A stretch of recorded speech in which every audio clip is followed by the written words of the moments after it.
শরিয়তের ভিত্তিতে যাকাত ও ফিতরা।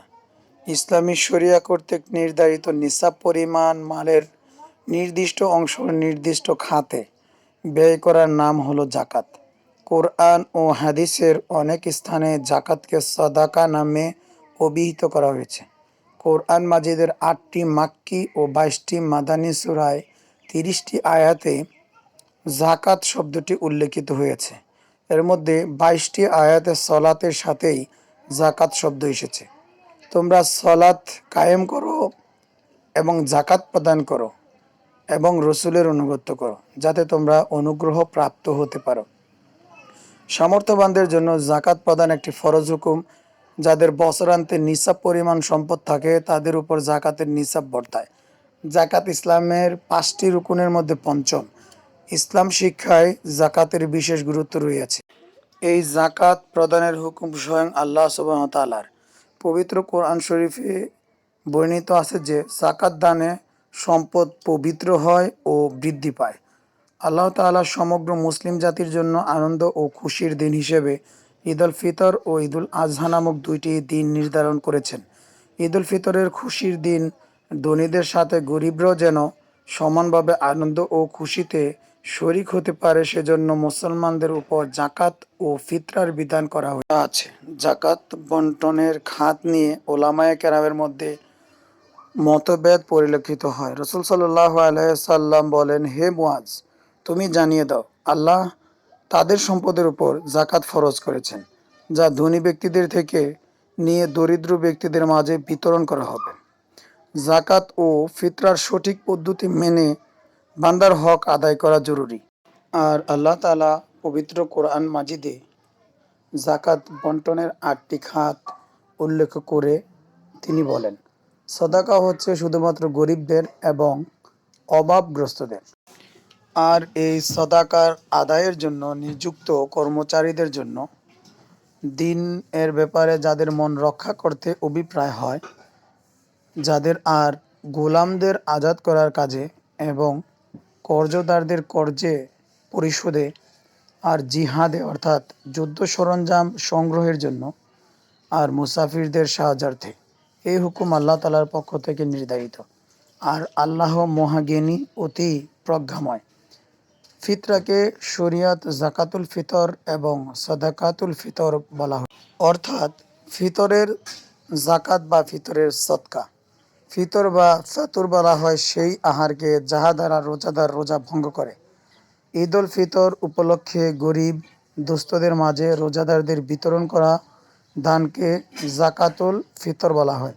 ইবনে আব্বাস রাদিয়াল্লাহু আনহু হইতে তিনি বলেন, রাসূলুল্লাহ সাল্লাল্লাহু আলাইহি সাল্লাম জাকাতুল ফিতর ফরজ করেছেন সিয়াম পালনকারীর অসারতা ও যৌনাচারের পঙ্কিলতা থেকে পবিত্র করার জন্য এবং মিসকিনদের খাদ্য।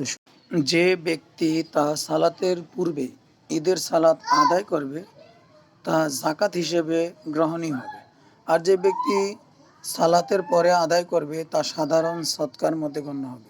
অন্য হাদিসে এসেছে, ইবনে ওমর রাদিয়াল্লাহু আনহু হইতে বর্ণিত, তিনি বলেন, রাসূল সাল্লাল্লাহু আলাইহি সাল্লাম জাকাতুল ফিতর হিসেবে মুসলমানদের ছোট বড়, পুরুষ নারী এবং স্বাধীন দাস প্রত্যেকের উপর 1 ছা খেজুর অথবা 1 ছা জব ফরজ করেছেন এবং তিনি ঈদের সালাতের উদ্দেশ্যে লোকদের বের হওয়ার পূর্বেই তা আদায়ের নির্দেশ দিয়েছেন। জাকাতুল ফিতর ফরজ হওয়ার জন্য নিসাব পরিমাণ সম্পদের মালিক হওয়া শর্ত নয়, কেননা জাকাতুল ফিতর ব্যক্তির উপর ফরজ, মালের উপর নয়। মালের সাথে এর কোনো সম্পর্ক নেই। মালের কম বেশির কারণে এর পরিমাণ কম বেশি হবে না। অত্র হাদিসে রাসূল সাল্লাল্লাহু আলাইহি সাল্লাম ছোট ও কৃতদাসের উপর জাকাতুল ফিতর ফরজ বলে উল্লেখ করেছেন। জাকাতুল ফিতর ফরজ হওয়ার জন্য নিসাব পরিমাণ সম্পদের মালিক হওয়া শর্ত হলে ছোট ও কৃতদাসের উপর জাকাত ফরজ হতো না, কেননা সবেমাত্র জন্মগ্রহণ করা সন্তানও ছোটদের অন্তর্ভুক্ত, যার নিসাব পরিমাণ সম্পদের মালিক হওয়ার কোনো প্রশ্নই আসে না। অনুরূপভাবে দাস সাধারণত নিসাব পরিমাণ সম্পদের মালিক হয় না। এই জন্য রাসূল সাল্লাল্লাহু আলাইহি সাল্লাম দাসের উপর জাকাতুল ফিতর ব্যতীত আর সম্পদের জাকাত ফরজ করেননি। এ বিষয়ে আবু হুরায়রা রাদিয়াল্লাহু আনহু হতে বর্ণিত, রাসূল সাল্লাল্লাহু আলাইহি সাল্লাম বলেছেন, জাকাতুল ফিতর ব্যতীত কৃতদাসের উপর কোনো জাকাত নেই। মুসলমানদের উপর যেমন জাকাতুল ফিতর ফরজ করা হয়েছে, তেমনি তা কি দ্বারা আদায় করবে তাও নির্ধারণ করে দেওয়া হয়েছে। রাসূল সাল্লাল্লাহু আলাইহি সাল্লাম বলেছেন, তোমরা জাকাতুল ফিতর আদায় করো এক ছা খাদ্যদ্রব্য দ্বারা। অন্য হাদিসে এসেছে, আবু সাঈদ খুদরি রাদিয়াল্লাহু আনহু বলেন, আমরা এক ছা তোয়াম বা খাদ্য অথবা এক ছা জব অথবা এক ছা খেজুর অথবা এক ছা পনির অথবা এক ছা কিসমিস থেকে জাকাতুল ফিতর বের করতাম। অত্র হাদিসে জাকাতুল ফিতর প্রদানের ব্যাপারে বিভিন্ন খাদ্যদ্রব্যের নাম সহ সাধারণভাবে তোয়াম বা খাদ্যের কথা এসেছে, যা দ্বারা পৃথিবীর ওই সকল খাদ্যকে বোঝানো হয়েছে যা মানুষ তাদের দৈনন্দিন জীবনে প্রধান খাদ্য হিসাবে গ্রহণ করে থাকে। তোয়াম বা খাদ্য শব্দ প্রযোজ্য হতে পারে সেই সকল বস্তু দ্বারা সদকা প্রদান করা কর্তব্য। আল্লাহ বলিয়াছেন, তোমরা খাদ্যের খবিস নিকৃষ্ট অংশ দ্বারা আল্লাহর পথে খরচ করা সংকল্প করিও না, অথচ তোমরা স্বয়ং উহা গ্রহণ করিতে প্রস্তুত নও। হাদিসে সরাসরি চাউলের কথা উল্লেখ না থাকলেও তা যে অন্তর্ভুক্ত তাতে কোনো সন্দেহ নেই। কিন্তু ধান খাদ্যের অন্তর্ভুক্ত নয়, কেননা ধান মানুষের সরাসরি খাদ্য নয়। জবের উপরে ধানের কিয়াস করা যাবে না, কেননা জব খোসা সহ পিষে খাওয়া যায়, কিন্তু ধান খোসা সহ পিষে খাওয়া যায় না। সুতরাং বাংলাদেশের প্রধান খাদ্য হিসেবে চাল দ্বারা ফিতরা প্রদান করাই শরিয়ত সম্মত। টাকা দ্বারা ফিতরা আদায়ের রীতি ইসলামের সোনালী যুগে ছিল না।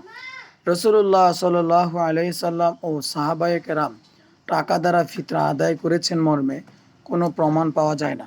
রাসূল সাল্লাল্লাহু আলাইহি সাল্লামের যুগে স্বর্ণ ও রৌপ্য মুদ্রা বাজারে চালু থাকা সত্ত্বেও তিনি খাদ্য দ্বারা ফিতরা আদায় করেছেন, আদায় করতে বলেছেন এবং বিভিন্ন শস্যের কথা হাদিসে উল্লেখ রহিয়াছে।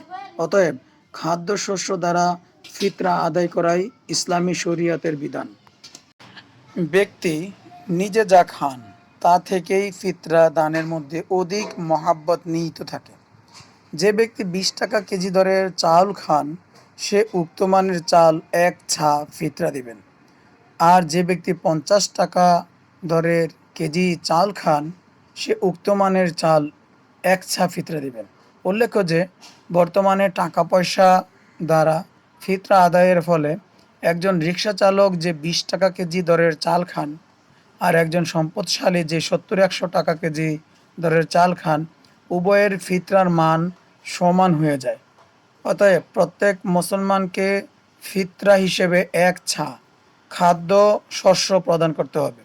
রমজান শেষে শাওয়ালের চাঁদ উদয়ের পর থেকে ঈদের মাঠে গমনের পূর্ব পর্যন্ত সময়ে ফিতরা আদায় করতে হবে। হাদিসে এসেছে, আবদুল্লাহ ইবনে ওমর রাদিয়াল্লাহু আনহু বলেন, রাসূলুল্লাহ সাল্লাল্লাহু আলাইহি সাল্লাম সালাতের উদ্দেশ্যে বের হওয়ার পূর্বেই তা আদায়ের নির্দেশ দিয়েছেন। ফিতরা আরম্ভ হয় রমজান শেষে শাওয়ালের চাঁদ উদয়ের পর থেকে।